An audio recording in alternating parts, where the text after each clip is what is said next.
Dans l'un des bars de la capitale, Lomé, des fans du ballon rond ont les yeux rivés sur les matchs du mondial de football au Brésil. Scène somme toute banale dans tous les pays à l'heure de l'événement planétaire, mais pas au Togo. L'instance de régulation des médias a interdit depuis le 6 juin dernier la projection anarchique des matchs de football aux abords des rues et avenues de la ville.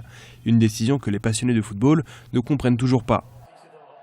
Dans les autres pays développés, on met les écrans géants dans des places publiques pour que les fans de football puissent aller voir.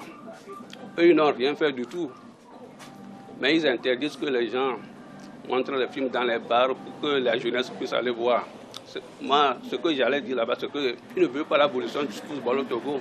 Si l'équipe du Togo n'a pas réussi à se qualifier pour la grand-messe du football, cela n'empêche en rien les nombreux fans de se ruer autour des écrans de télévision, notamment dans les lieux publics et autres Malomais. Mais l'instance de régulation des médias soutient que l'interdiction a été mise en place pour protéger le public contre la violence et le hooliganisme, phénomène bien connu des compétitions footballistiques.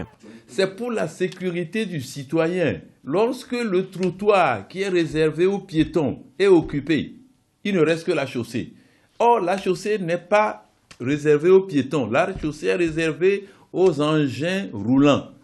Mais lorsque la chaussée qui est réservée aux engins roulants est occupée par les piétons, il y a danger.